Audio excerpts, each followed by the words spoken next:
ሰላም ጤና ይስጥልኝ እንደምን ሰነበታችሁ። ክብር ለሚገባችሁ ዓለም ሙሉ የምትገኙ የቻናላችን ቤተሰቦች ብሩታው ሰላምታችን በያላችሁበት በምድር ዳርቻ ይድረስልን እያልን ዛሬ ከሀገርና እስከ ዓለም ጫፍ ድረስ የሚገኙ አዳዲስ መረጃዎችን ወደ እናንተ እናቀርባለን። የብራን አድማጮቻችን ቀድሞ ዩቲዩብ ቻናላችን ስለተዘጋብን በአዲስ ቻናል ወደ እናንተ ተከስተናል። አንተም ሰብስክራይብ፣ ሼር እያደረጋችሁ አዳዲስ መረጃዎች እንደተለቀቀ ወዲያውኑ ወደ እናንተ እንዲደርስ ደውል ምልክቱን በመጫን በርታት እንድትሆኑ ዘንድ እየተማጸንን በቅድሚያ አርዕስተ ዜና እናሰማችኋለን።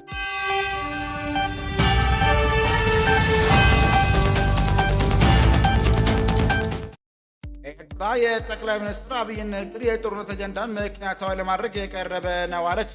ኤርትራ ማስታወቂያ ሚኒስትር የማነ ገብረ መስቀል ጠቅላይ ሚኒስትር አብይ አህመድ በሕዝብ ተወካዮች ምክር ቤት ስለ ኤርትራ መንግስት ያደረጉት ንግግር መንግስት በኤርትራ ላይ ሊከፍቱት ያቀደውን የጦርነት አጀንዳ ምክንያታዊ ለማድረግ የቀረበ ነው ስትል ተቸች። አብራችን ስትሉ የምትሰሙት ይሆናል።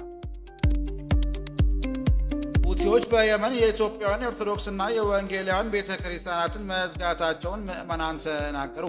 የመን ሰንዓ በርካታ የኢትዮጵያን ኦርቶዶክስና ወንጌላውያን አማኞች ከ20 ዓመታት በላይ ሲገለገሉባቸው የቆዩ ቤተ እምነቶች ሁቲ ባለስልጣናት ከታሸጉ አንድ ወር እንደሞላቸው የእምነቱ ተከታዮች ለቢሲ ተናገሩ። ታደምጡታላችሁ።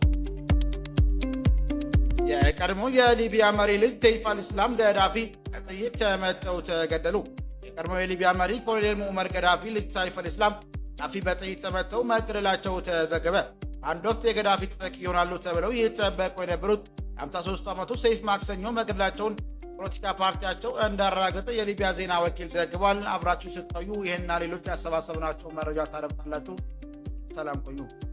አድማጭ የቻናላችን ቤተሰቦች ሰብስክራይብ ያላደረጋችሁ እንድታደርጉ እያልን እነዚህና ሌሎች ያሰባሰብናቸውን መረጃዎች ይዘን ቀጥታ በዝርዝርና በትንታኔ ወደምንመለከተው አቀናን።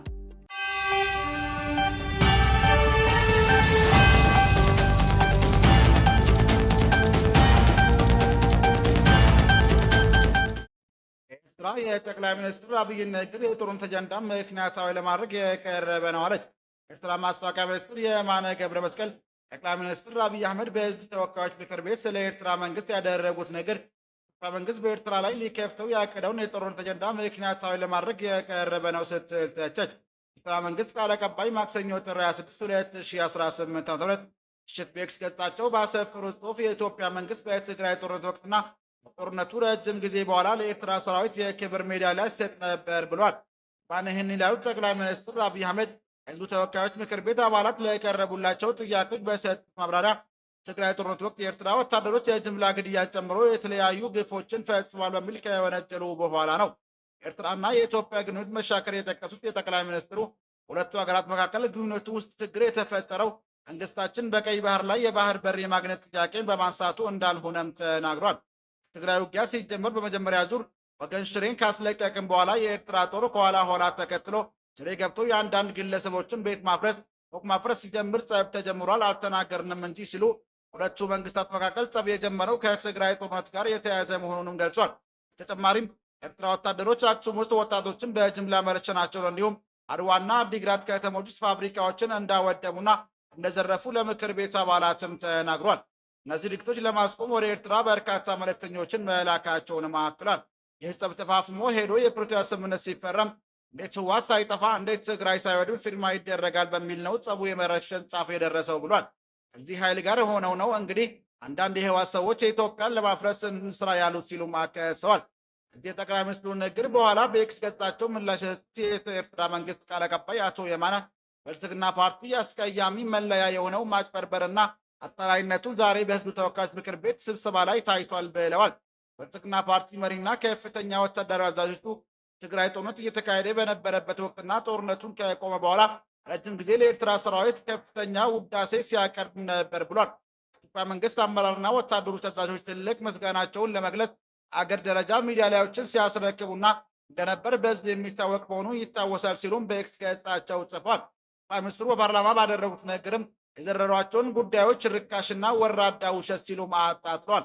ኤርትራ ላይ የቀረበው ክስ የኢትዮጵያ መንግስት ሉዓላዊ የባህር በር ማግኘት በሚል ሽፋን በኤርትራ ላይ ሊከፍት ያቀደውን የጦርነት አጀንዳ በሸፈና ምክንያታዊ ለማስመሰል በድፍረት የተቀረጸ ነው ሲሉም ወቅሰዋል። ከማን አክለውም ጠቅላይ ሚኒስትር አብይ በፓርላማ ንግግራቸው ያነሱት እስራኤል ሱሪያ በወረረው የያዛቸውን የጎላን ከፍተኛ ጉዳይንም ጠቅሷል። አብይ ማብራሪያቸው ስለ መንግስታቸው የቀይ ባህር ጥያቄ እንደ ብሔራዊ አጀንዳ እንደሚገልጸውም ተናግሯል። እስራኤል ጎላን ተራራን የያዘችው ለብሔራዊ ደህንነቷ ህልውና ችግር ያጋጥመኛል ብላ ስላመነች ነው ያሉት አብይ አክለውም ቀይ ባህርና ኢትዮጵያ ለዘላለም ተነጣጥለው መኖር አይችሉም ሲሉም ተደምጠዋል። ኢትዮጵያ በቀይ ባህር ላይ የባህር በር ለማግኘት የምትፈልገው በቢሲ ህግ እንደሆነ ተናግረዋል። ባህር በር ምትክ የታላቁን የኢትዮጵያ ህዳሴ ግድብ ወይም ኢትዮጵያ አየር መንገድ ድርሻ ሊደርቅ እንደሚችል ጠቁሟል። ይህ ካልሆነ በሊዝ ወይም በመሬት ልውውጥ ሊከናወን እንደሚችል አስረድቷል። ኢትዮጵያ ህዝብ እያለ ያለው በስምምነት በገበያ ህግ ሳንጸፋፋ አብረን ለማደግ በድርድር እንፍታ እያለ ነው ሲሉም መንግስታቸውን አቋም ገልጸዋል። ጠቅላይ ሚኒስትሩ በንግግራቸው ኢትዮጵያ አሰብ ላይ ወደብ፣ አየር ማረፊያ፣ መንገድ፣ ነዳጅ ማጣሪያ መገንባቷን አስታውሰዋል። እኛ የሚገባን በሆነ ምክንያት ዛሬ መከልከል ቢታሰብ በቀጣይነት ማስቀረት ስለማይቻል ወደማይፈለግ ነገር ሳንገባ በሰላም በድርድር መጨረስ ተገቢ ነው ብዬ አምናለሁ ብሏል። አብይ ጠቅሱትን የጎላን ከፍተኛው ምሳሌ ያነሱት የኤርትራ የማስታወቂያ ሚኒስትር ይህ ጉዳይ መነሳቱ የኢትዮጵያ መንግስት አስመራ ላይ ከፍት ያቀደውን ግድየለሽና ህገወጥ የጦርነት አጀንዳ ምክንያታዊ ለማድረግ የቀረበ እንደሆነም ጽፏል። እንዲያውም ብልጽግና ፓርቲ መሪ በኤርትራ ላይ የያዘውን ግድየለሽና ህገወጥ የጦርነት አጀንዳ ምክንያታዊ ለማድረግ በሚል እዚህ ንግግሩ ላይ የጎላን ከፍተኛ ምሳሌን ሲያስነሳ ጨዋታውን ራሱ አጋልጦታልን ብሏል። ፕሪቶሪያን ስምምነት መፈረም ወዲህ ግንኙነታቸው የሻከረ የመጣው የኢትዮጵያና ኤርትራ አንዳቸው ሌላኛውን ሲወነጅሉም ቆይቷል። ሳምንት በፊት የፌዴራል ፖሊስ የኤርትራ መንግስት አማራ ክልል ለሚንቀሳቀሱ ፋኖ ኃይሎች ልኳቸዋል ያላቸውን ጦር መሳሪያዎችን በቁጥጥር ስር ማዋሉን አስታውቋል። ኤርትራ ግን ይህንን ጉደላ አጣጥላለች።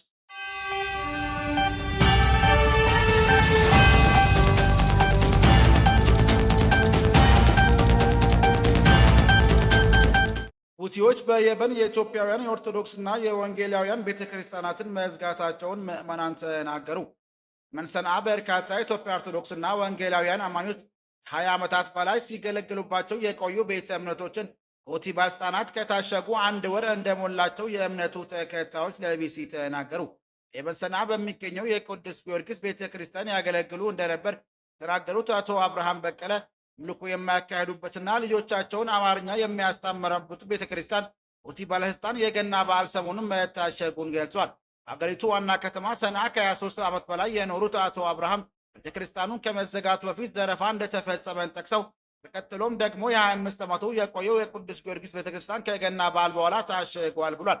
ሰንዓ ከ20 ዓመታት በላይ መኖሯን የተናገረችው የፕሮቴስታንት እምነት ተከታይ እንዲሁም ኦርቶዶክስ ቤተክርስቲያን በተጨማሪ ቪክቶር በሚባል ህንዳዊ ከ25 ዓመት በፊት ተቋቋመና የኢትዮጵያውያን የወንጌል አማኞች የሚመለኩበት ስፍራ መታሸጉን ግለሰቡን በቁጥጥር ስር መዋሉን ገልጻለች። ሁቲ አማጽያን ከኢትዮጵያውያን የኦርቶዶክስ ቤተክርስቲያን በፊት ፓስተር ቪክቶር የሚመራውን የወንጌላውያን ቤተ እምነትና መሸጋቸውን የምትናገረው ግለሰቧ መጽሐፍ ቅዱሶችንና አንዳንድ ቁሳቁሶችን መውሰዳቸውንም ጨምራም ተናግራለች። ኦርቶዶክስ እምነት ተከታይ የሆኑት አቶ አብርሃም በቀለ በኩላቸው ከ3 ሳምንት በፊት የሁቲ ባለስልጣናት ወደ ቤተክርስቲያኑ በመምጣት ገንዘብና ንብረት ላይ ዘረፋ ፈጽመው እንደነበረ አስረድቷል። የኢትዮጵያ ኦርቶዶክስ ቤተክርስቲያን ስም የሚተዳደረው የሰንዓ ቅዱስ ጊዮርጊስ ቤተክርስቲያን ከ25 ዓመት በላይ በቅድመ የኢትዮጵያ ባህር ኃይል አባላት እንደተመሰረቱ አቶ አብርሃም ይናገራሉ። ቤተክርስቲያኑ መጀመሪያ በወታደራዊ ካምፕ ውስጥ እንደነበረ እንደሚናገር የገለጹት አቶ አብርሃም በኋላ ሰንዓ ለሚገኙ ኢትዮጵያውያን አገልግሎት መሰጠቱን ጀምሯል።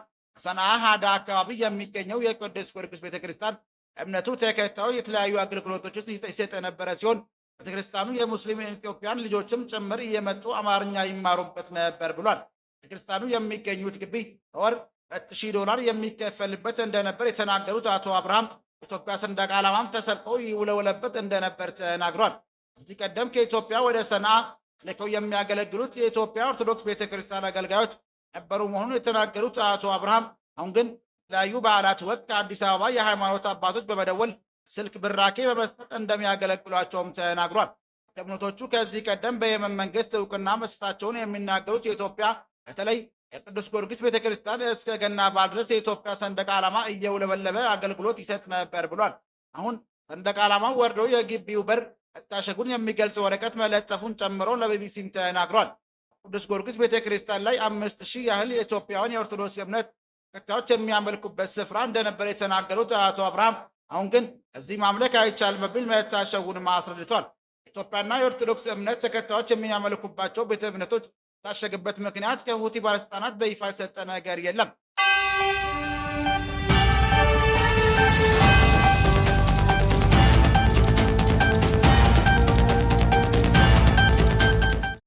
የቀድሞ የሊቢያ መሪ ልጅ ሰይፍ አልኢስላም ገዳፊ በጥይት ተመተው ተገደሉ። ቀድሞ የሊቢያ መሪ ኮሎኔል መሐመድ ዑመር ገዳፊ ሰይፍ አልኢስላም ገዳፊ በጥይት ተመተው መገደላቸው ተዘገበ። አንድ ወቅት የገዳፊ ተተኪ ይሆናሉ ተብለው ይጠበቁ የነበሩ የ53 ዓመቱ ሰይፍ ማክሰኞ መገደላቸውን የፖለቲካ ፓርቲያቸው እንዳረጋገጠ የሊቢያ ዜና ወኪል ዘግቧል። በቃቸው 4 ሰዎች ያሉት ኮማንዶ መኖሪያ ቤታቸውን በሚገኙበት ዚንታን ከተማ ግድያ እንደፈጸመባቸው ለኤኤፍፒ የዜና ወኪል ተናግረዋል። ጥቃቱን የተፈጸመው ቡድን ማን እንደሆነ እስካሁን ግልጽ ባይሆንም እህታቸው ደግሞ በተቃራኒው የሞቱት ሊቢያ ከአልጄሪያ ጋር በምትዋሰንበት ድንበር አቅራቢያ እንደሆነ የሊቢያ ቴሌቪዥን ጣቢያ ተነግራለች። ሰይፍ አልኢስላም ከአባታቸው ገዳፊ ቀጥሎ ትልቅ ተጽዕኖ ማሳደር የሚችሉ ግለሰብ ተደርገው ይቆጠሩ ነበር። ኮሎኔል ዑመር ገዳፊ ከአውሮፓውያኑ 1969 ጀምሮ በሊቢያ ሲመሩ ከቆዩ በኋላ በ2011 በተነሳ ተቃውሞ ምክንያት ከስልጣን መውረድ መቻላቸውም ይታወሳል።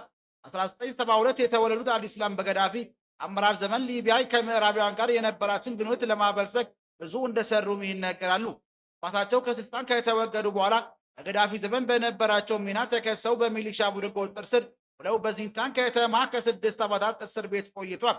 ዓለም አቀፍ የጦር ወንጀሎች ፍርድ ቤት በ2011 በሊቢያ በተነሳው ተቃውሞ ወቅት በሰብአዊነት ላይ በተፈጸመ ወንጀል ምክንያት ችሎቱ ሊያቆማቸው ይፈልግ ነበር። 2015 በተባበሩት መንግስታት በሚደረገው ቡድን የምትመራው ትራፒል ከተማ ተቃውሞ ማፈን በሚል ወንጀል ፈጽመዋል ተብለው በሌሉበት በሞት እንዲቀጡም ተፈርዶባቸው ነበር። ነገር ግን ከ2 ዓመታት በኋላ በ2017 ቶብሩክ የሚገኙ ሚሊሻ በይቅርታ ከእስር ቤት እንዲለቀቁም አድርጓቸዋል። ገዳፊ ከስልጣን ከወረዱ በኋላ ሊቢያ በተለያዩ ሚሊሻዎች የምትመራ ሲሆን አሁን ወቅት 2 ተቀናቃኝ መንግስታት ሀገሪቱን ከፋፍለው ይዘው ይመራሉ። አልኢስላም አባታቸው የአመራር ዘመን ኦፌስን ስላዊ ሳይኖራቸውም ፖሊስ ቀርጸዋል። ትልቅ ቦታ የሚሰጣቸውም ድርድሮች መርተዋል። እንዲሁም አባታቸው የኒውክሌር ፕሮግራማቸውን እንዲያቋርጡ አድርጓል። በዚህ ምክንያት ዓለም አቀፍ ማህበረሰቡ በሰሜን አፍሪካዊቷ ሀገር ላይ ብሎ የነበረውን ማዕቀብ ያነሳ ሲሆን አንዳንዶች አልኢስላም የለውጥ አማራጭ ናቸው ሲሉም ይሞግሳቸዋል። አልኢስላም ይህን በውርስ የሚቻል የእርሻ ቦታ አይደለም በማለት አባታቸው ገዳፊ ስልጣን መውረስ እንደማይፈልጉ ደጋግመው ይናገሩ ነበር። ነገር ግን 2001 በሀገሪቱ የሚካሄደው ምርጫ ፕሬዝዳንት እጩ ሆነው መቅረቡ እንደሚሹ ቢናገሩም ምርጫው ላልተወሰነ ጊዜም ተራዝመዋል። ክቡራን አድማጮቻችን ለዛሬ ያዘጋጀንላችሁ መረጃዎች ይህን ይመስል ነበር። ሰብስክራይብ ማድረግ ደውል ምልክቱን መንካት እንዳይጠፋችሁ እያልን ሌላ ዜና እስክንገናኝ ድረስ መልካም ቀን እንመኝላችኋለን።